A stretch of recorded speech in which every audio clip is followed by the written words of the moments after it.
Welcome to the Coachful Coaching Leadership Podcast. I'm David Fung, an executive leadership coach and seasoned people leader. This podcast is all about helping leaders grow, navigate challenges, and build high-performing teams with real stories, insights, and strategies you can apply today. Let's dive in. Leadership isn't about telling people anything. It's not about telling them what they must do. It's not about telling. It's actually far more about asking, trying to find out, hey, you're the one with the expertise. Bring it on. Tell me how we should approach this problem. Tell me what's your take on this.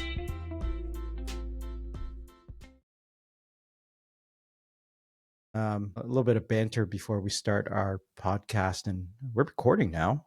So yes. Everyone, welcome back to the Coachful Coaching Leadership Podcast. I got Markus van Alphen today. Hola, Markus. Hola. Hola, ¿cómo estás? ¿Qué tal? I don't know if I'm speaking Spanish correctly, and I don't know if I'm speaking the right dialect even, so who knows? Who knows anyway. I probably don't speak the proper Spanish for this region anyway. Yeah.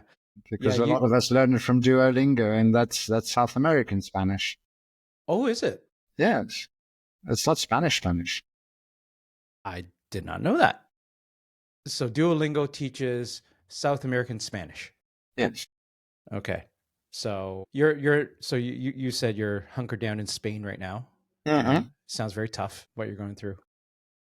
Well, yeah. They speak, was it Catalan? Yes, they speak Catalan in the area. I'm sorry, it's one language too many for my brains to be able to process right now. Okay. So I'm sticking to learning Spanish. Okay, learning Spanish. But I presume you can get by with English, no problem over there? Not really, no. Especially if you're in the more, well, I'm more in the not so touristic areas. Then people either speak only Catalan or Spanish. Okay. So but I make do. Okay. I've learned sufficient. Universal tourist language, which is pointing. Like. Yes. And showing with fingers, two of those. I was in Russia many, many eons ago for a work trip. And I needed to buy a two-way subway pass. And I only knew how to count up to two in Russian. Mm-hmm. And so I was just like, dva. After dva, you didn't remember what three if there was another route, a third way there, that I'd be screwed. Anyways, well, Markus, thank you for joining me today. Let's give everyone, I'll give it to you for 30 seconds to introduce yourself to everyone. And what do you do? Well, I used to say as little as possible, but that's not true. Yeah. So, I try to do that now, but it's really not working. It just doesn't work because it's not working at all for me. No, it doesn't work for me either, simply because I like doing things. Doing things gives me energy. Mm-hmm. And my focus on where I really get my energy from has been to take my my study in psychology and apply it in the field of leadership. So that's what we call the field of leadership psychology. And that to me is something that's incredibly interesting. And it's incredibly interesting simply because I'm one of those people who always wants to make the world a better place. I'm sure you've met many of those. Mm-hmm. And I firmly believe that this area of leadership is maybe one of the most important areas in which we can improve people's well-being. I'm not talking only of the leader, I'm talking especially of the people the leader is leading. Yeah. So this whole thing of getting people to experience a higher sense of well-being really is what drives me. So leadership psychology. So you've brought the two worlds together. You understand psychology very well. You've studied leadership over a number of years. You have a book, The Excellent Leader. Uh-huh. And I noticed in there you talk about observational listening. Yes. Sounds like a pretty important skill. Yes. Yeah. You want to talk a little bit more about that, like what that means and how is this related to well-being? Yeah, sure. Well, I think that especially when you're talking about leadership, I think majority of our work in being a leadership is somehow focused on communication. So somehow the way we communicate with the people we are working with is extremely important. And I believe that well-being starts with getting proper communication going. In my study as a psychologist, one of the things that particularly interested me was communication. And what particularly interested me is some people seem to just so easy for them. They just do it. They get conversation to the right depth that doesn't seem to cost them any effort. They just do it. And you see other people who seem to battle and they don't get that much done. What my hypothesis was, and I think I've got enough evidence to support it, is that the missing element is emotion. So the people who communicate easy, they focus on what emotions are playing in the other person right now in the here and now. Okay. And for that, you need to observe. So here comes observational listening. Observing what's going on in the other person and somehow using that information to communicate. How is that different? Just Well, pause yeah. 1 second, actually. I'm just getting a message on my side. I'm going to cut this part out. Okay. Yeah. And we are live again. Okay. So observational listening. Mm-hmm. How is that different from traditional listening techniques people talk about, like active listening? And you've probably heard all the different ones. Like, what's different about this? Well, let's take active listening, because in fact, observational listening uses all the active listening skills, adds a few to it, but the majority of these skills are the exact same skills. So active listening is just good. It's a really good way to listen to what another person is saying. By adding this extra layer of emotion to it, you deepen those skills. I can give you a simple example. Something we do quite often when we're having a conversation with somebody is we repeat one or two words that they've just said. And in technical terms, we call that a literal reflection. Then that's an active listening skill. So what observational listening adds to that is the choice of which word do you repeat. And the observational listening says, try and listen in what somebody's telling you to which words are loaded with an emotion. Yeah. Because the emotion is telling us, actually, that's an important word. Yeah. And by only dropping only that one word where the emotion is there, we're actually dropping only the important word in the sentence someone has just spoken. And that makes them feel heard to a deeper level, and they feel safer with you, which is another one of my pet subjects, psychological safety. Yeah, safety.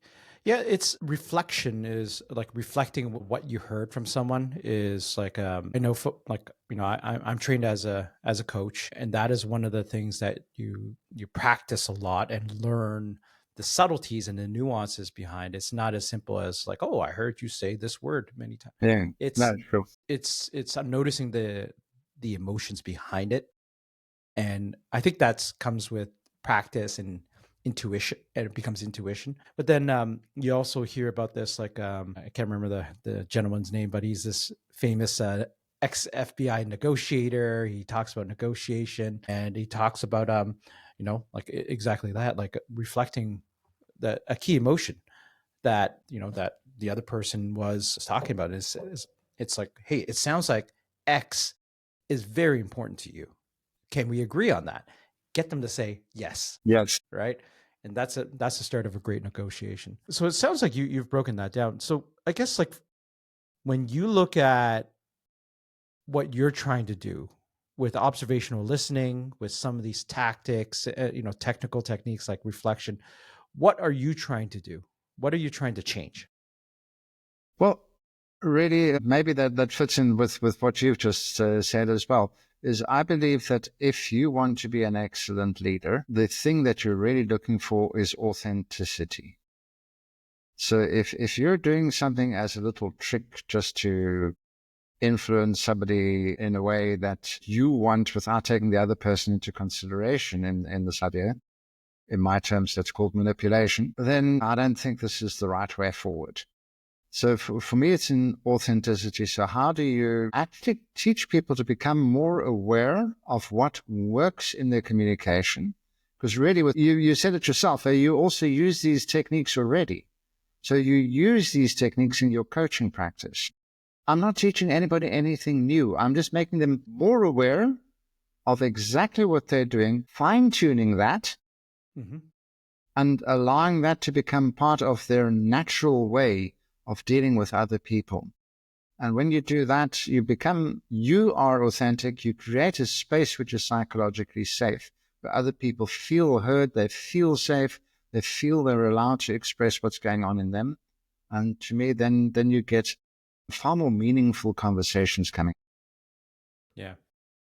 What's I'm always curious, like what's an example of an effective communication or effective conversation that you've observed or you've had with observational listening and such? Well, I think I see both sides of the story. So I sometimes see when it goes well, and I sometimes see when you think, oh dear. Let's start with the oh dear. That sounds like that's more loaded. See, see what I did there? You saw what I did there, right? It can be very simple. It can be very simple. I was speaking with a client earlier on today, and she was telling me how they just gave her a pay rise, and it was a rather disappointing pay rise. And the reason they gave her for the very minimal pay rise, I can't believe I'm going to repeat this, but they said to her, because you don't add sufficient value to our company. Okay. That is loaded. That's loaded. Yeah. Yeah. And it's painful. So if that's really true, should they be having this conversation? Well, if someone doesn't add value to the company, what are they doing there? I'd go back to that person and say, okay, then what am I doing here? Right. And so that's very interesting. You understand what I'm saying? This is somewhere where I believe somebody hasn't got sufficient empathy to realize, if I bring the message in this way to a subordinate in this case, what effect is that going to have on this person? Yeah. Well, you walk away with more questions than answers in that situation. Whereas, like, it might hurt initially, but coming with solid examples here and areas of improvement, areas where, they've been coached and haven't been effective, whatever it might be, right? And areas of opportunity. That's just kind of leadership 101 right there, that sounds like. Yeah, and choosing the correct conversation for that. Let's be honest, this should be done in kind of a performance review or a regular check-in on how we're doing, It should be discussed when it happens, honestly. Exactly. Not 364 days later. Yeah. Huh. So all kinds of reasons why I think, oh, ouch, this could have been done differently and it would have had less negative effect on the person involved, who now feels like the company's not being loyal to her. So why should she be loyal to the company? So who's winning out of this one? I don't think anyone wins here. You got a disgruntled employee who's like, all right. Okay, I've been busting my butt, or at least I think I am, and clearly you don't appreciate it. Exactly. So the next best person who comes along and offers me a job, I'm gone. Yeah. Yep. Maybe that was the intended effect. Manipulation, though, right? Yeah, I don't know if it's manipulation. I believe that a lot of people aren't aware of what they're doing. A lot of people are reacting on the autopilot, which generally is okay to do. I mean, if we have to think about everything we do, we'd go absolutely crazy. Mm-hmm. But when it comes to important things, that's when I think it becomes really important to just put out those feelers a little bit more. Yeah. Yeah. That is very interesting. I always find it interesting where there's a lot of rhetoric around, oh yeah, my people are the most important asset in the company. I need you to treat your people well so they treat the customers well, blah, blah, blah, blah, blah, right? All true. And it's absolutely true, right? But, speaking of reflecting, there's also things called parroting. You could parrot what someone else is saying and not understand or really care what it means. So if we're looking at it a little more pessimistically, let's go to the other side. Where have you seen it done well? Observational listening. Yeah. Empathy. Yeah. When I see it being done well, you just notice how people dare to be themselves and dare also to offer from their expertise what's actually necessary to know. I mean, if we're talking about why do you hire somebody in the first place, you're not hiring somebody to do a job. You're hiring somebody because they have particular expertise that you don't have. So if you have a lot of people in your team who all have different expertise, which is almost by definition true. What you want is these people to add their expertise to whatever it is the team is doing. If you don't feel safe, you're not going to add your comments. Yeah. Then you're going to get bad decisions being made. Yeah. So it's already there where people are allowed and in fact invited to be critical. They're invited to show dissent in a respectful way. Yeah. But the questions of, hey, we're talking about this and this idea. Let's just play devil's advocate. Tell me, what can go wrong here?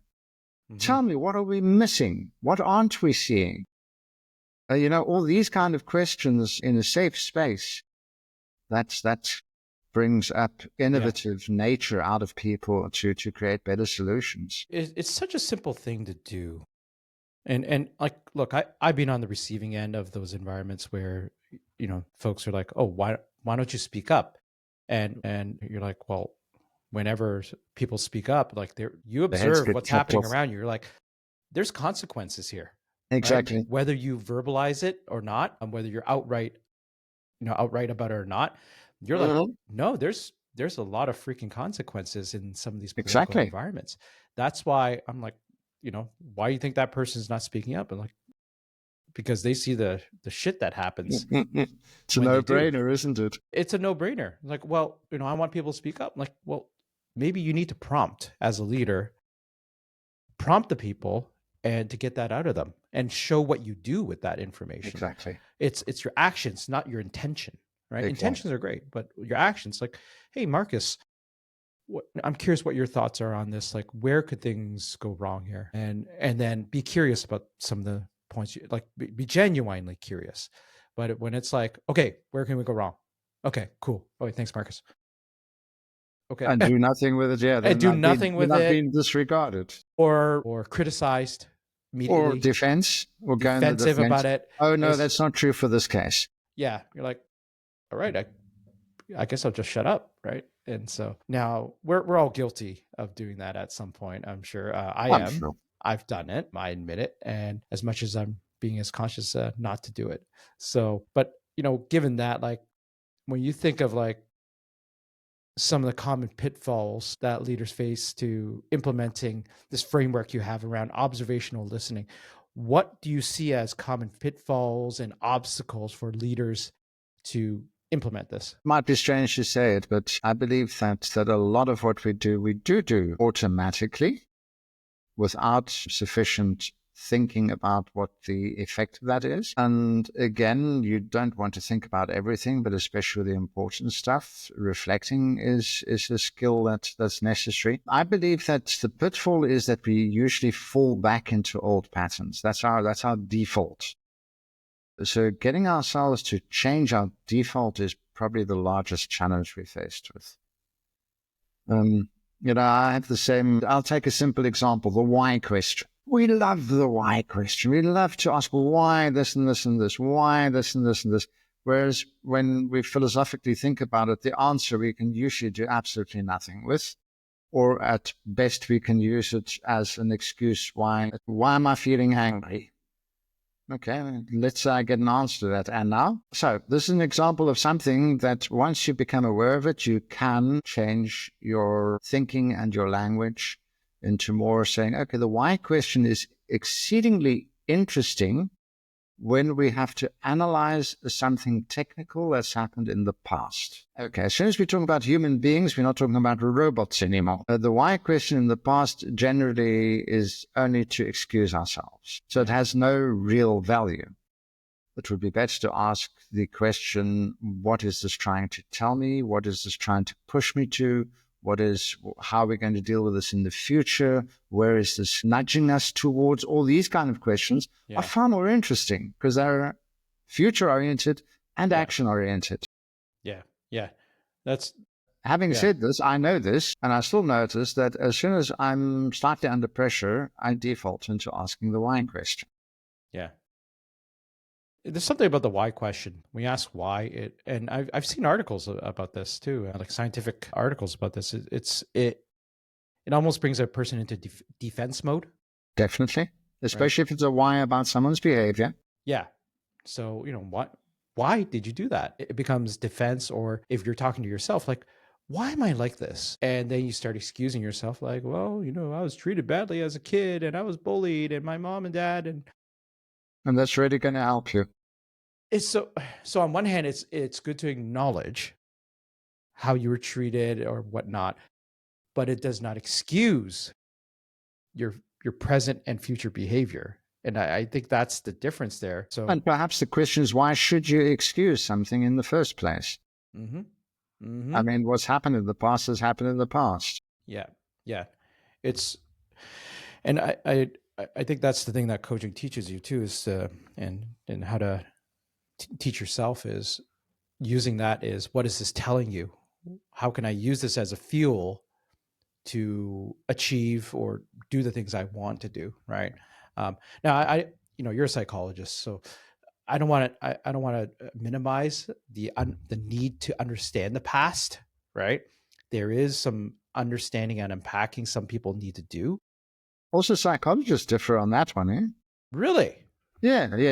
Tell me more. The old school psychologists, they're interested in your past and your childhood. Yeah. So the new school psychologists aren't, because there is sufficient research that shows you that there's not much point in rehashing the past unless the past is hassling you right now. Yeah. Which so probably is. Yeah. So if it is hassling you right now, then that might be a reason to go and discover something in what's happened. Yeah. But in general, it's and this is also the basis of the positive psychology. The basis is, okay, let's rather look what's going well, what could go better, and how are we going to do that? Yeah. And to me, that fits very well with leadership psychology. If we are constantly asking people why they did what they did, we're again creating the space where people are being taught be defensive. In other words, it's not a safe space. Therefore, they're not going to open their mouths when they should be. I don't believe that's good for your organization in the long term. Yeah. The opposite. Yeah. Yeah.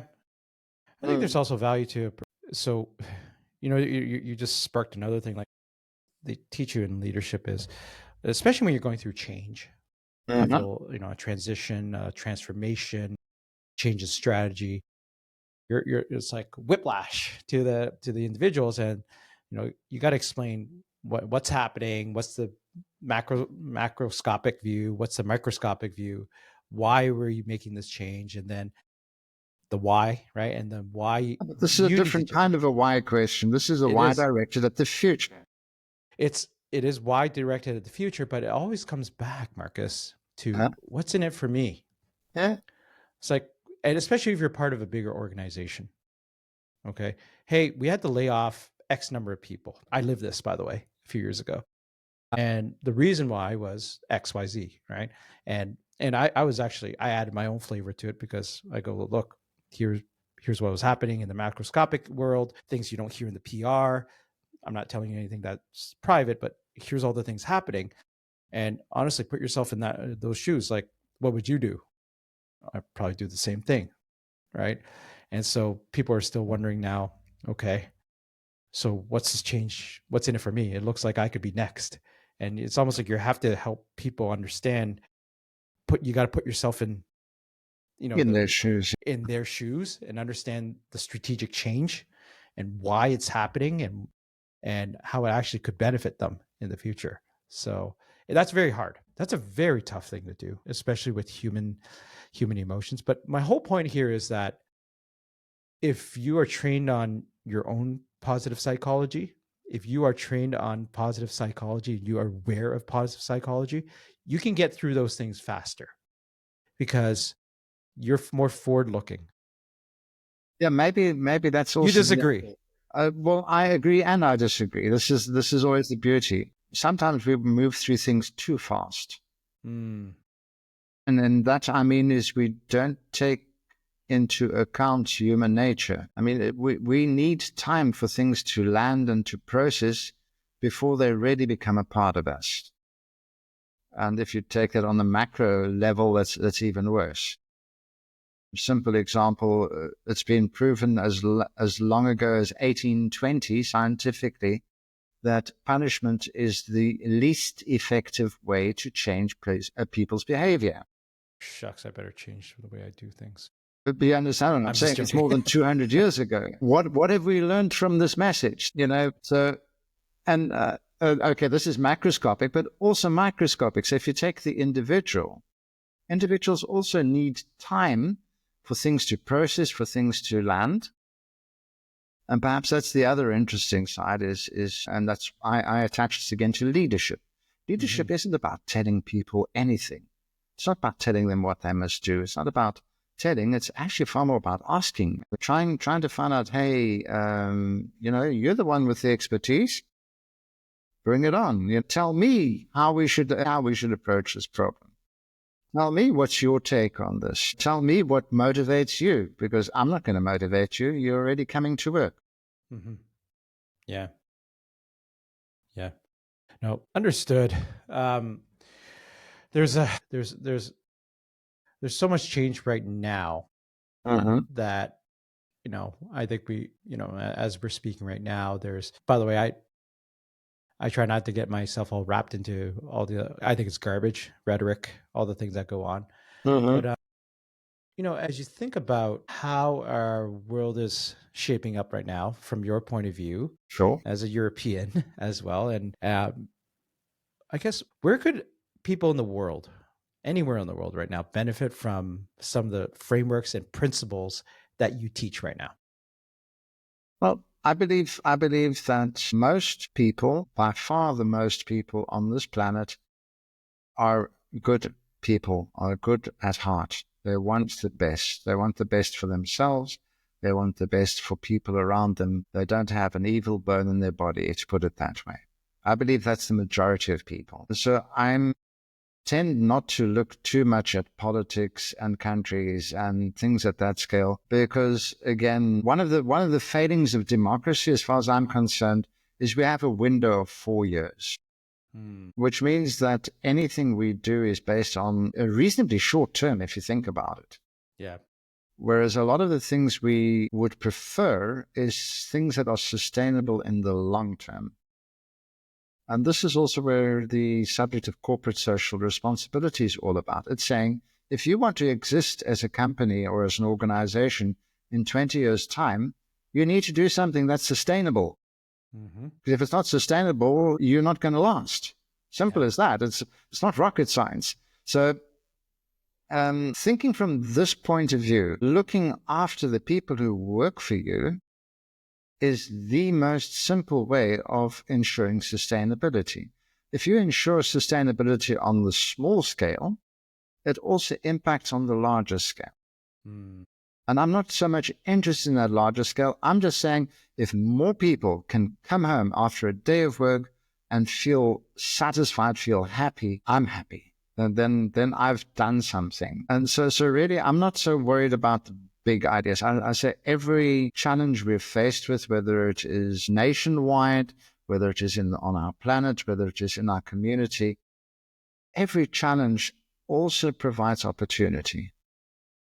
So how do we find the opportunities and utilize those opportunities and grant the people who work for us the space in which to be innovative around those opportunities in a safe way? I think we will, by nature, make people who are more curious, more interested in what they're doing, and happier. I don't think it's difficult. It's simple. Like when it comes down to, but not easy is actually the words I use most often. Yeah, it is. And you are absolutely correct. The human nature, ego, all the vices of humans, those will always play a factor.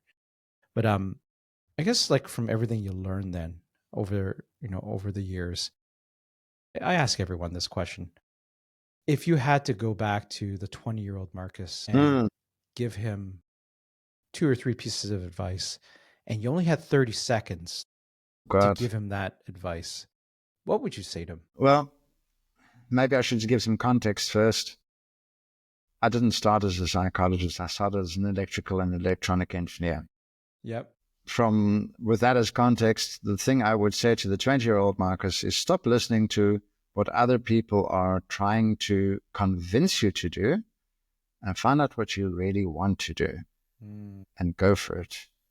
Just doing something just because you're good at it and it doesn't give you the sufficient pleasure, you don't have sufficient interest for it. It doesn't wake you up every morning and say, yes, let's go. I don't know. I believe that is something that I would have taught myself, and I would have probably done something more with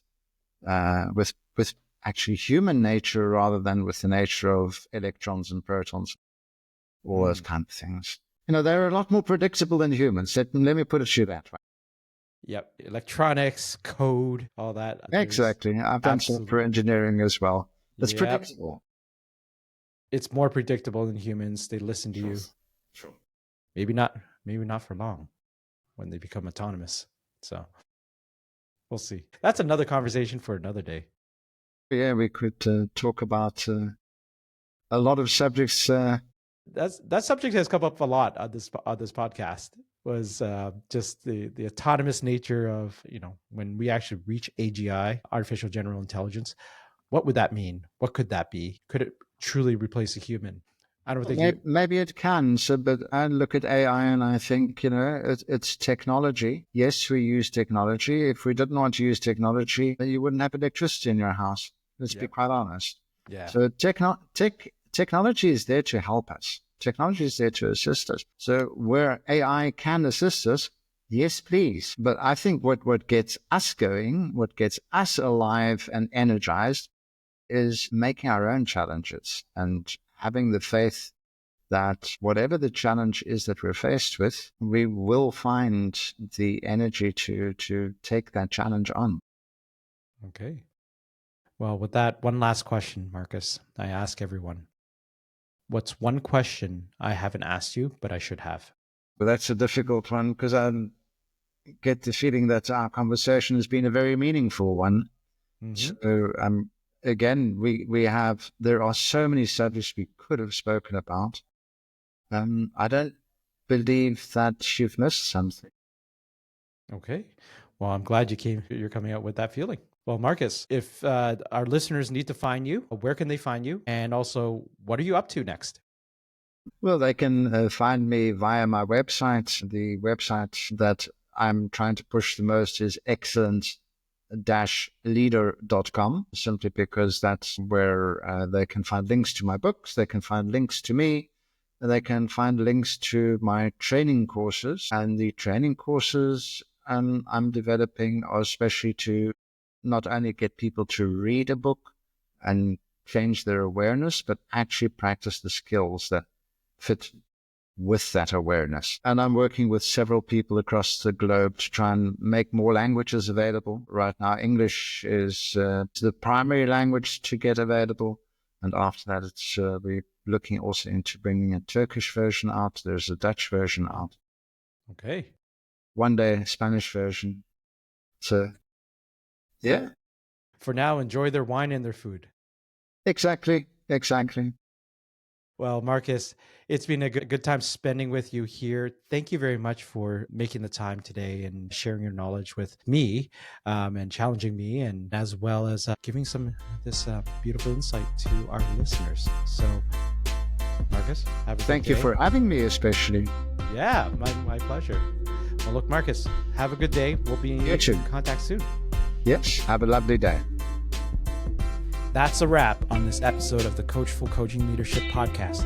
I'm David Fung, and my mission is to help leaders grow, lead with impact, and build thriving teams. If you found this valuable, subscribe, leave a review, and share it with a fellow leader. Until next time, keep leading with purpose.